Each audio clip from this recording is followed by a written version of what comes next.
Allah kimsenin ayağını kaydırmasın. Kunutta her zaman okunduğu gibi belki namazın secdesinde de onu tekrar edip durmak lazım. Rabbena la tuzigh kulubena ba'de iz hedeytena ve heb lena min ledunke rahme inneke entel vehhab. Allah'ım bizi hidayete erdirdikten sonra kalplerimizi kaydırma. Başka hedef arkasında sürükleme, fırsatı verme veya bizi o duruma düşürme. İnneke entel vehhab. Sen karşılıksız, meccanen, lütfeden bir Rabb-i Rahim'sin, bir Gafur-u Kerim'sin, bir Hannan-ı Mennansın, bir Rahim-i Rahmansın. Ya mukallibel kulub, sebbit kalbi ala dinik. Çok iyi bildiğiniz gibi insanlığın iftihar tablosunun virdi zeban ettiği bir şey. O vazifeli, o durduğu yerin konumunun da farkında, Allah karşısında durumunun da farkında ve aynı zamanda hususi bir donanımla gönderilmiş. Herkesin elinden tutma istidat, kabiliyet ve donanımıyla gönderilmiş. Ama bazen 100 defa ey kalpleri evirip çeviren Allah'ım, sen benim kalbimi İslamiyet'te sabit kıl buyuruyor. Efendimiz diyor. Şimdi o dediğine göre rehberliğinin muktezası olabilir. Kendi ufku açısından da onu söylemiş olabilir. O ne kalbin, ne türlü bir kalbin evrip çevrilmesinden endişe duyuyorsa, belki bir anı seyyale, hemen böyle gelip geçici bir saniye, o ölçüde beni senden gafil kılma manasında diyor olabilir. Yatarken, kalkarken, uyurken zaten öyle. Gözlerim uyur ama kalbim uyumaz buyuruyor. Demek orada bile o virdi zebanı onun. Fakat hangi ufkun bir yönüyle ifadesi olarak onu diyor ya mukallibel kulub sebbit kalbi ala dinik. Ama Kitmir ondan daha çok o ne manada söylerse söylesin arkasında kemerbeste ubudiyet içinde saf bağlamış insanlara ha böyle deyin işte. Ey kalpleri evirip çeviren Allah'ım, sen kalbimizi İslamiyet'te sabit kıl buyuruyor. Sahabi soruyor, Ayşe validemiz soruyor. Ya Resulallah ne kadar çok tekrar ediyorsun. Bildiğiniz şey. El kalbu beyne isbahin min ashabir rahman yukallibu keyfe yaşa. Kalp Cenab-ı Hakk'ın bunlar müteşabih şeyler. Parmakları arasında onu durmadan evirir, çevirir, döndürür. Hafizanallah. Hiç farkına varılmadık bir şeyle insanın kalbi öyle bir kayma yaşar ki, günümüzde gördüğünüz gibi bu döneme sahibi zaman belli bir dönemde Süfyan dönemi demiş. Süfyan, Efendimiz sallallahu aleyhi ve sellem tarafından kıyamet kopacağına kadar, bu da kesretten kinaye midir? 30 küsür tane deccal zuhur edecek. Bunlar söyledikleri yalanlara kendileri bile doğru olarak inanan insanlar demek. Buna mübalağalı yalancı diyebilirsiniz deccala. Mübalağalı yalancı. Öyle yalancı ki yalan söyler, yalanın farkında değildir. Yalan söyler, yalanı doğru söylüyor gibi zanneder. Doğru söylüyorum zanneder. Yalanı insanlığın yararına faydalı olacak diye söyler. Bu açıdan bu en önemli hayati şeyleri, bence neyi çok hayati biliyorsak, onları Rabbimize en yakın olduğumuz zaman, buraya girdiğimde ben o vardı da akrabu ma yekunul abdu min rabbi fehuve sacid, biraz ondan mülhem dedim. Kulun Allah'a en yakın olduğu hal ve dem. Baş ayak aynı yerde, öper alnı seccade, işte insanı yakınlığa taşıyan cadde. Kestirmeden Allah'a ulaşmak istiyorsanız, başınızı yere koyduğunuz, ayaklarınızı koyduğunuz, aynı yere koyduğunuz, başın ayağın bir araya geldiği anda ve secdenin de ah ben de sana ne hasrettim, iyi ki başın beni okşadı deyip başını öptüğü anda, bir de bu sevinçten dolayı gözyaşı döküyorsan, kalbinin sesini orada bir yönüyle dinlendiriyorsan, mızrap yemiş bir kalple orada Allahümme leke secettu ve bike amentu ve leke essemtu ente Rabbi secede veçhi lillahillezî halaka ve şakka sem'ah ve basara tebârekallahu ahsenul hâlikîn. Bakın bu ağzı yarattı, bu dudakları yarattı, bu dili yarattı, bu gözleri yarattı. Riyazi düşünceyle bunu ihtimal hesaplarına vurduğunuz zaman bu meselenin sistematik olarak sadece gözler trilyonda bir ihtimalle ya olur ya olmaz.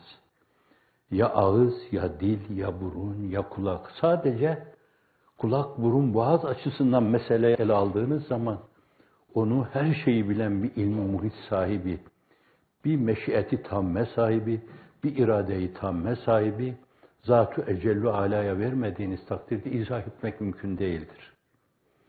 Görüyor musunuz materyalistlerin nasıl bir çıkmaz içinde bocaladıklarını, naturalistlerin nasıl bir çıkmaz içinde bocaladıklarını ve meseleyi evolüsyonla irtibatlandırmaya çalışan insanların nasıl bir çıkmaz içinde bulunduklarını.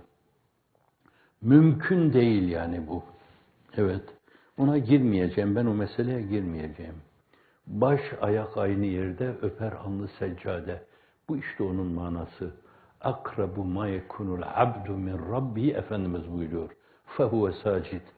Ekthirud dua buyuruyor. Orada çok dua edin. Sizin için en önemli şey nedir yani? Bir, yapacağınız şeylerle sıradan benim gibi kulluk seviyesinde meseleyi ele alacak olursanız, dünyada işlerinizin mamur gitmesi, öbür tarafta da şöyle böyle Cenab-ı Hak alıp sizi cennetlerde bir otağın içine oturtması, aynı zamanda ayaklarınızın dibinden de ırmaklardan bir ırmağın akması.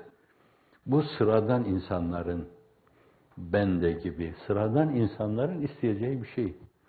Bunun üstünde bir şey vardır. Çok defa esasen meseleyi burayı bütün siler de veya çok defa siler de, elini tersiyle iter de, hanım kalmadı, pes tu cihandan falan der, siler elinin tersiyle.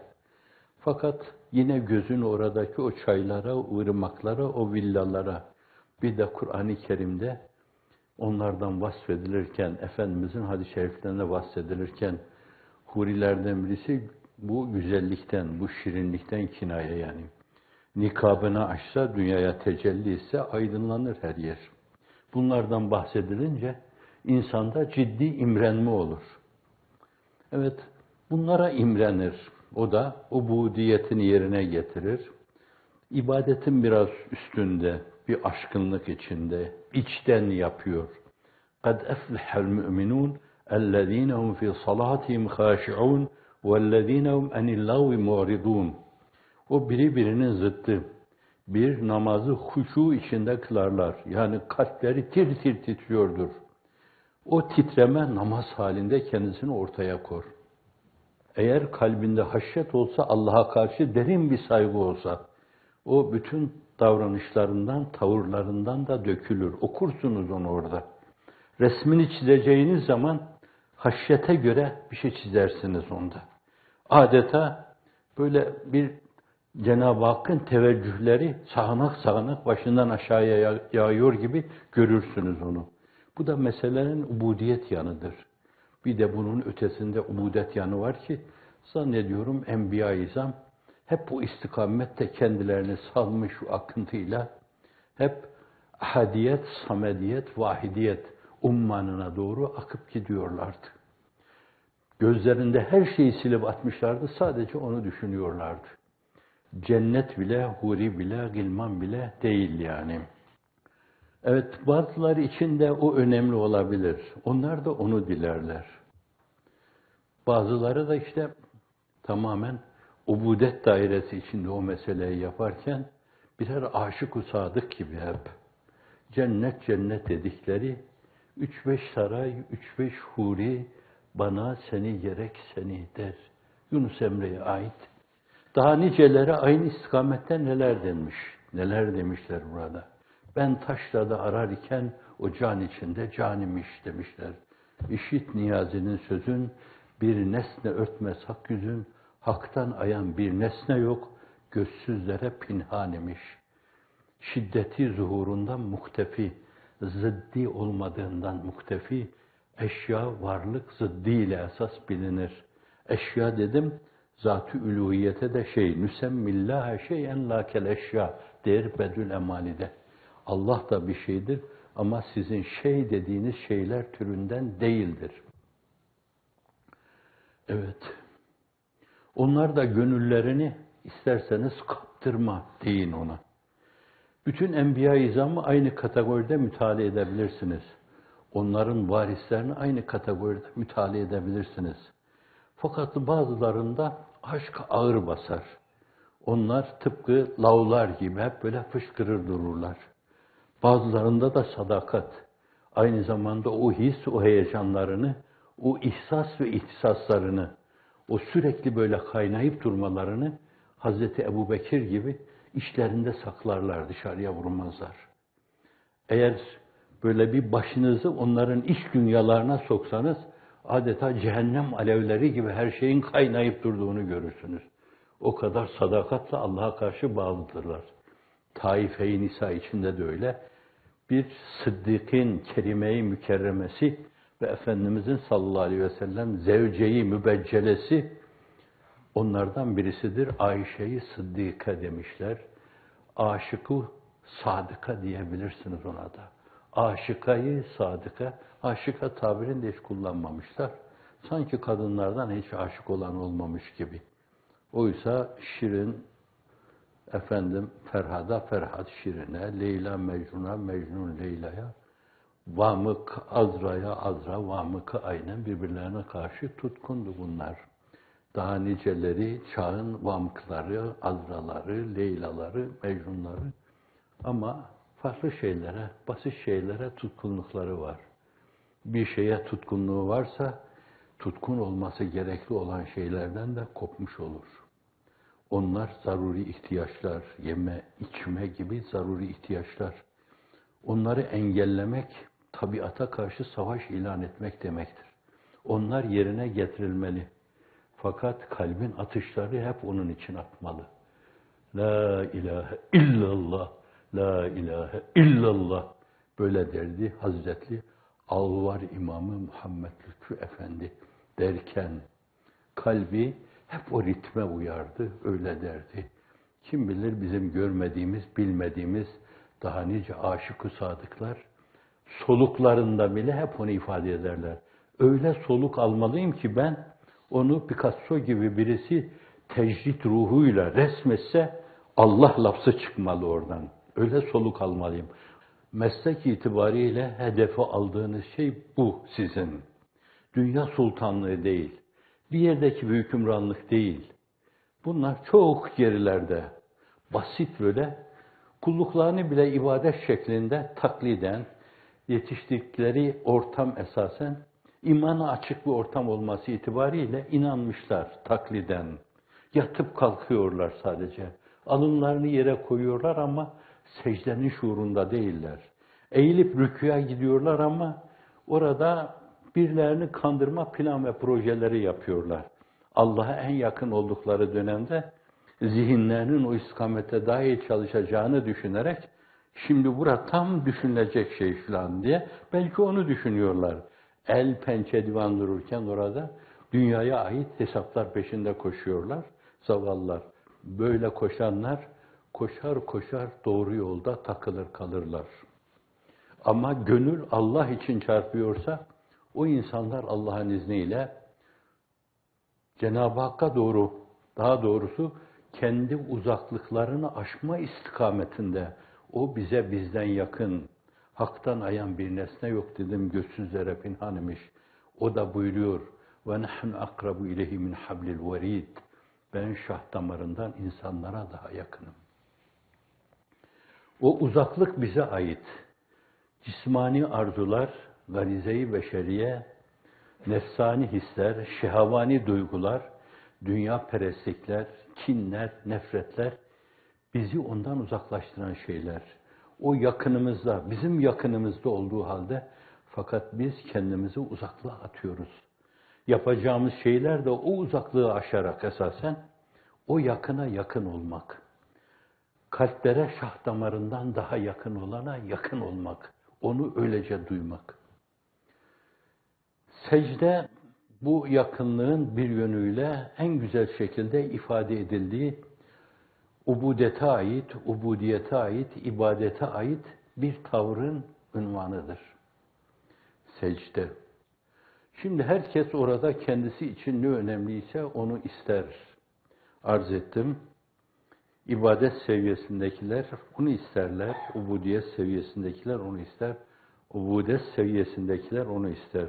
Tabiri diğerle meseleyi müşahhaslaştıracak olursak, abidler onu isterler, zahitler onu isterler, aşıklar da onu isterler. Ondan bu son ikincinin birbiriyle mukayese yapanlar diyor ki, zahidin gönlünde cennettir temenna ettiği, aşıkı dilhastanın gönlündeki dildarıdır. O cennet diyor sadece. Cennet deyip oturuyor, cennet deyip kalkıyor. Öbürüne gelince ne diyeyim ben cenneti, onun cemalini müşahede etme, rıdvanına erme olmadıktan sonra diyor. Bunlar bizim Allah'la aramızdaki münasebetler açısından esasen en değerli şey bizim için neyse şayet, o değerli şeylere cevabı sevabın verildiği yerde bence onu isteme Allah'tan. Cevabı sevaba mutlaka cevap verildiği yerde onu isteme. Sizin için de bugün en önemli mesele ilahi kelimetullah adına Allahümme veffikna ila ma tuhibbu ve tarda. Allah'ım sevdiğin ve hoşnut olduğun şeylerde bizi muvaffak eyle. Allahümme a'li kelimetallah ve kelimetel hakkı vel islam fi kulli enha'il alem ve fi kulli nevahil hayat. Allah'ım namı celilini dünyanın değişik yerlerinde bayrak gibi dalgalandırmaya bizi muvaffak eyle. Bu işi derpiş etmiş arkadaşlarımız, birileri şimdi onların önünü kesmek istiyor. Ondan rahatsızlık duyuyorlar. Allah'ım sen o zavallılara, o gafillere, o cahillere de fırsat verme. Değişik adlar, namlar takarak, bir kısım şom ağızlar, terör örgütü diyerek, başka yerlerde para dökerek, karalamaya çalışarak bu işin önünü almaya çalışıyorlar. Böyle bir meseleye dilbeste olmuş iseniz, nam-ı celili ilahi minarelerden daha yüksek minarelerde bir bayrak, bir sancak gibi dalgalansın, başka bir şey istemiyoruz. Gittiğimiz her yerde nam-ı celili Muhammed'in sallallahu aleyhi ve sellem bir bayrak gibi dalgalanmasını arzu ediyor, başka bir şey istemiyoruz. Bütün bu temel esaslara bağlı, esasen geleneklerimiz bizim, göreneklerimiz, ananelerimiz, örflerimiz var. Sizdeki tamamen temel kaynakları İslam olan, aynı zamanda örf ve adet şeklinde, gelenek şeklinde ortaya çıkan, değişik İslam ülkelerinde değişik şeyler böyle ortaya çıkmıştır. Ve dünyanın belki çok yerinin bunlardan haberi yoktur. Şimdi adınız duyulunca, namınıza millet az muttali olunca, hakikaten merakla sizi okumaya çalışıyor şimdi. Dün de burada insanlar vardı, farklı bir yerden gelmişler. Adını sonradan duyduğumuz, buraya geldiğimiz zaman böyle bir ülke varmış diye öğrendiğimiz ülkeden insanlardı. Sabah az dersi de temaşa edelim diye geldi, burada oturdular. Ama inanın, böyle sanki 50 sene sizinle beraber camiye gelmiş, yanınızda durmuş, başınızı sizinle beraber secdeye koymuş insanlar gibi. Sizin bütün değerlerinize karşı saygılı ve bu değerlerin zedelenmemesi adına yürekleri çarpıyor heyecanla. Yaptıklarını yapmışlar 50 defa, üzerlerine size ait müesserlerin yıkılması için giden insanları kollarını makas gibi açmış Üstad Necip Fazıl'a ait. Burası çıkmaz sokak demişler. Bunlara ilişemezsiniz demişler. Bayanı öyle demiş, erkeği öyle demiş, öyle demiş. Şimdi bu kadar bilindikten sonra, duyulduktan sonra bence başımızı yere koyduğumuz zaman kelam-ı nefsiyle, kelam-ı lafziyle Yahya ibn Ma'in'e aittir bu. Ahmet bin Hanbel'in muasırı, İmam Buhari gibi, Müslim gibi kimselerin, Ebu Davud gibi kimselerin, Ahmet bin Hanbel gibi kimselerin de aynı zamanda hadiste üstadıdır. Yahya ibn Ma'in. Ahmet bin Hanbel kırbaçlar altında inlerken Kur'an mahluktur diyeceksin. Kur'an, Müslümanlar yapıyor bunu. Kur'an mahluktur diyeceksin. Yaratılmış bir şey demek. Allah'ın yarattığı. Kur'an kelamı ezelidir. O mahluk değildir esasen. Fakat Yahya ibn Ma'in işin içinden sıyrılmak için bir içtihatla, içtihatta hata da olabilir.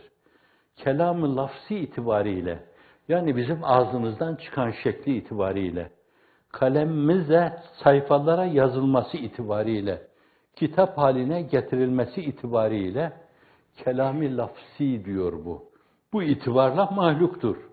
Ama aslı itibariyle Allah'ın emri olarak Cibril vasıtasıyla veya vasıtasız Efendimiz sallallahu aleyhi ve sellemin mirat-ı mücella olan kalbine aksetmesi itibariyle o mahluk değildir. Bu kadarına bile tahammülü olmayan Ahmet bin Hanbel kırbaçlar altında vücudunda bir yönüyle yaralanmadığı yer kalmamış. Ama onlara üzülmüyor, of demiyor da çok yakın arkadaşının Yahya ibn Ma'in'in böyle demesi karşısında taviz sayıyor. Eyvah diyor, eyvah diyor. Taviz verildi bu mevzuda. Oysa ki o içtihat yapıyor. Ve zannediyorum biraz evvel onun o mülahazasını size arz etmeye çalışırken yarım yamalak, siz de mahsursuz görüyor gibisinizdir o meseleyi. Fakat kendi temel değerlerine öyle saygılı ki ondan bir santim bile taviz vermek istemiyor. Hazreti Gazali'nin vera meselesini İhya-ül-Ulumuddin'inde okuyoruz o bahisleri. İfadesi sadedinde meseleye bakarken elini uzatacağınız şey, efendim bu bardak benim mi acaba? Bu tabak da benim mi? Bu çay benim miydi acaba? Bu suyun parasını da ben vermiş miydim? Kuşkuları karşısında bunu elini uzatırken veya birine bağışladığın bir kitap, onun odasına gittiğin zaman yine ona sormadan o kitabı acaba elime alabilir miyim? Sen vermiştin başta. Fakat artık onun mülkü olmuş o. Ona elimi sürebilir miyim? Vera. Bu ölçüde bir hassasiyetle meselelere yaklaşma meselesi işte o ubudete sıçrama basamağıdır. Miracıdır o. Bir asansörüdür. Birinin hakkını tam vermeyince bir yukarısına sıçrayamazsınız. Bu açıdan da geriye dönüyorum tekrar. Yaptığınız şeyler Enbiya-i İzam'ın yaptığı şeylerdir sizin. Onun için yolunuza peygamberler yolu deniyor. Çünkü peygamberler yaptıkları şeyler karşısında dünyevi hiçbir şeye o işi bağlamamışlar. Hiçbir beklentiye bağlamamışlar. Dünyevi değişik şeylere bağlantılı olarak kutsal şeyler yapanlar bile başarılı olamamış ve ortaya koydukları başarılı gibi şeyler de devam etmemiştir. Onun için onlar in ecce illa alallah. Aynı şeyi Yasin suresinde Habibi Neccar diyor. İttebi'u men la yeselukum ecren ve hum muhtedun. Kendileri hidayet yolunda, peygamberler yolunda yürüyorlar. Bu aynı zamanda da karşılığında sizden bir şey istemiyorlar. Eğer bir gömlekle bu işe girmişlerse şayet, mezara gidileceği an bile, ya o kefen parası da yok, bunu bu gömlekle mi gömsek acaba dedirtecek kadar o mevzuda istina ruhuyla hareket ediyorlar. Allah için yaptığım hizmet karşılığında bir cübbe ölçüsünde bir şey alacaksam Allah canımı alsın yerle bir olayım. Bu mülahaza ile hareket etme, yaptığı hizmeti Allah yolunda bile olsa gerçekten dünyevi saltanat adına kutsalları kullanma değil de Allah yolunda bile olsa onunla benim bir binam olsun, başımı sokacağım.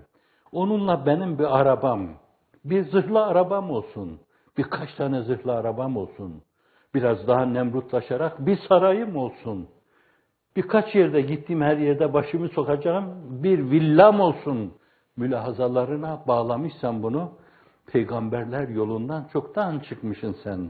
Adım adım tam. Acaba tam izine bastın mı diye lain şeytanı takip ettiğinin farkında değilsin. Lain şeytanın. Ara sıra camiye gelsen bile lain şeytanı takip ettiğinin farkında değilsin. Kur'an ölçü veriyor. İttebi'u men la yesellukum ecren ve hum muhtedun. Kendileri adım adım peygamberler yolunda yürüyor ve karşılığında da sizden bir şey istemiyorlar. Bu niyeti koruduğunuz takdirde hedeflediğiniz ufka ulaşırsınız. Tam ulaşmasanız da Allah tam ulaşmışların mükafatıyla mükafatlandırır. Çünkü müminin niyeti amelinden hayırlıdır. Buhari'nin ilk hadisi, hadisin ilk ravisi de Efendimiz'den kim? Hazreti Ömer.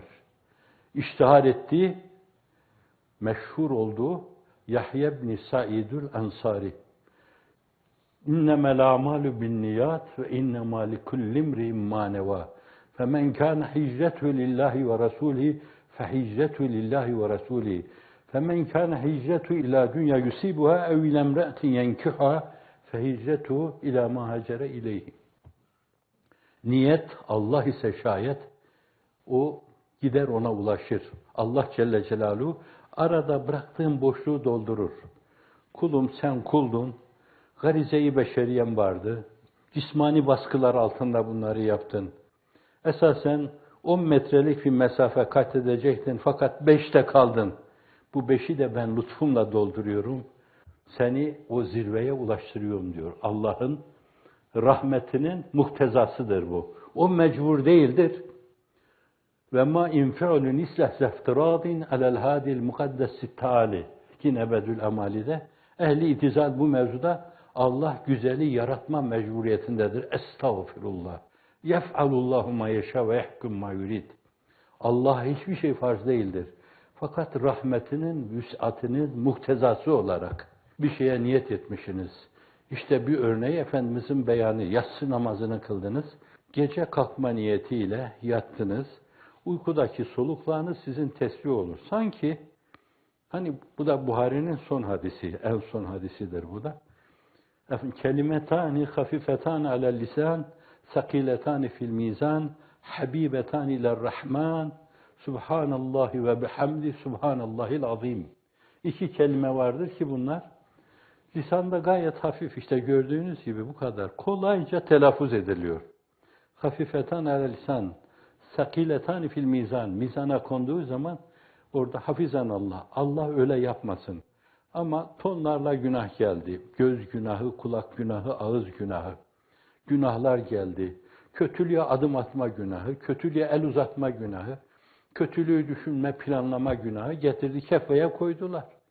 Fakat öbür tarafta birdenbire bilemediğiniz şey bir pazubent gibi geldi, terazinin yukarıya kalkan kefeye kondu.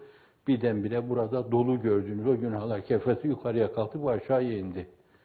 Diyeceksiniz ki Allah'ım bu da nedir?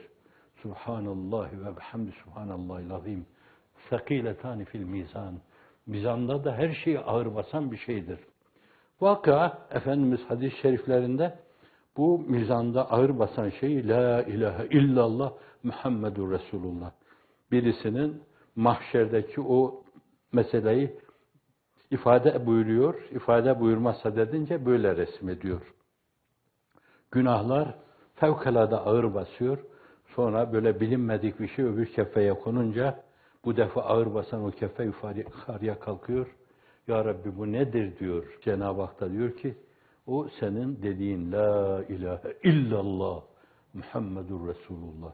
Yürekten heyecan, his ve imanın bir mızrap gibi indiği kalbin çıkardığı ses, soluk olması şartıyla la ilahe illallah Muhammedur Resulullah. İşte bu odur. Bu dünyada her şeyden daha ağırdır. Siz o niyetle yattığınız zaman sabaha kadar soluklarınız tesbih yerine geçiyor. Sanki Subhanallahi ve bihamdi subhanallahil azim. Subhanallahi ve bihamdi subhanallahil azim. Subhanallahi ve bihamdi subhanallahil azim. Veya Allahu ekber kebira velhamdülillahi kesira ve subhanallahi bukraten vasila. Bu da yine ona ait. Veya subhanallahil azim bizim rükuda söylediğimiz veya subhane rabbiyel ala secdede söylediğimiz şeyler, bunların hepsi mesurat olması itibariyle bunların hepsi kastedilebilir. Ve siz sabaha kadar Cenab-ı Hakk'ı tesbih ediyor gibi yapılır. Dolayısıyla bakın, uyku anı bir boşluk anıdır. Hayatınızda karanlık bir çizgi esasen. Fakat Allah diyor ki, ben kulumun hayatında böyle karanlık bir çizgi istemiyorum. Madem beni andı yattı, sonra beni anmak üzere yattı, kalkmaya niyet ederek yattı, ben o kara çizgiyi de siliyorum, oraya ak bir çizgi çiziyorum. Ak bir çizgi çiziyorum. İnne rahmeti sebekat ala gadabi ve rahmeti vesiat külle şey. Kendinden beklenen odur.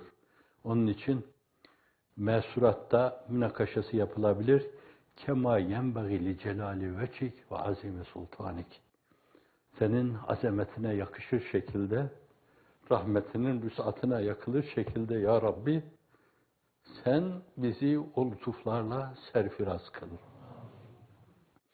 Bir de inşallah bu yaptığınız büyük işler, peygamberler yolunda, Cenab-ı Hakk'ın bunları boşa çıkaracağını düşünmeyin. Aklınızın köşesinden geçmesin.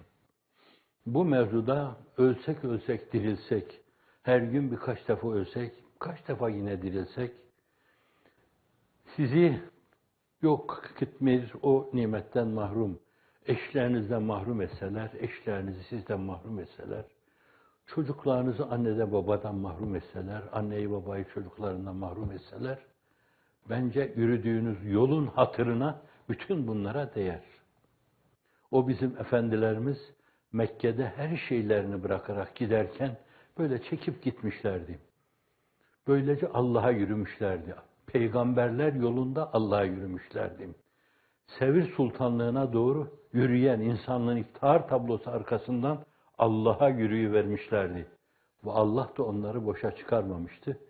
Bir gün gayet suhuletle dönüp gelmişlerdi vatan asilerine, girmişlerdi ama fakat madem Yesrib medeniyet merkezi Medine olmuştu, bence oradaki o Ansar kardeşlerin yanına dönmek onlar için bir vefa borcuydu.